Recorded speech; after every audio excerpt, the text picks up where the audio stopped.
We are reminded tonight about the power of a handwritten letter through the story of two middle school students and their World War II pen pal.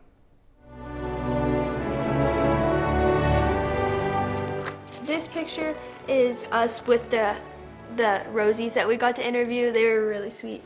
Two best friends flip through photos of the trip of a lifetime to Hawaii, including a national memorial service recognizing a dark day in American history and their famous pen pal.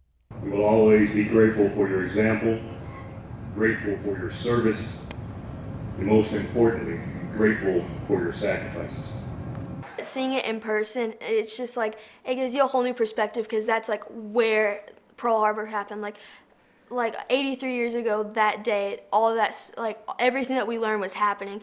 On December 7th, 2024, East Tennessee Middle School students Allie and Charlie Ann served as invited guests, honoring the late Lou Conter. Both girls befriended the decorated sailor and Pearl Harbor survivor through a letter. Like, we're so grateful for this because, like, not a lot of people get to experience this. That just like a letter and a school project went all the way to us making a trip to Hawaii and meeting all these people. Like, the first wave of planes attack, 50 medium bombers. We first met these seventh graders last year, showing us their school history project and explaining how they took a chance and wrote a letter to the last living survivor of the USS Arizona. And to their surprise, he wrote back. Yeah, he called us as little girls from Tennessee because in the picture, apparently, I guess we looked young, really young in the picture. So I was just sitting there, and then I got a FaceTime call from Allie, and I was like, oh no. And then she was like, we got the letter, and I was like, oh my gosh, Mom, come here.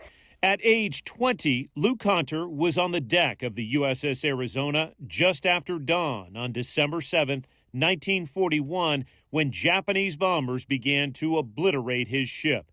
Lou spent almost a half hour rescuing fellow shipmates.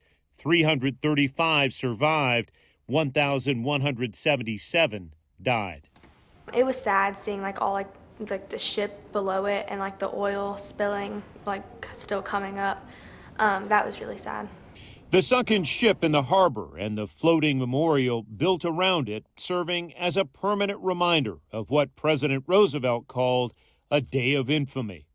They gave the ultimate, their life for the United States, and everybody should remember that. Said, dear girls, thank you for your interest in the attack on Pearl Harbor.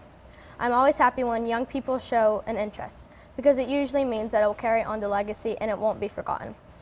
I mean, and the reality is, these are the last two reporters who may have had a conversation with this veteran. Isn't that amazing? Yeah.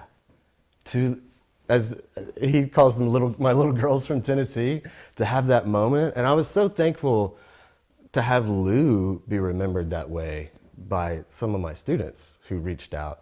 I think Lou said, protect the future, remember the past. And that was one of his big goals. He used to sign that on everything he signed. The girls flew to California last year in an attempt to visit Lou before his death. At age 102, he was too sick. But these seventh graders made such an impact, Lou's family invited his Tennessee girls to join the annual Pearl Harbor Veterans Memorial in Hawaii. Do you remember when they mentioned Lou in the ceremony? Yeah, they talked about how he had recently passed away, and then they talked about how he was the last living survivor on the USS Arizona.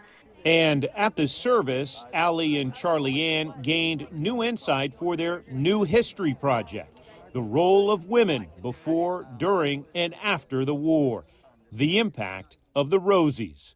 What do you think the lesson in this is? I mean, Lou would want us to be doing this. He would want us to, like he said, remember the past, protect the future. And I think it's just something small can go a long ways. We weren't expecting this to go this far. We have a link to the biography of that World War II veteran right now in the Service and Sacrifice section of WBIR.com.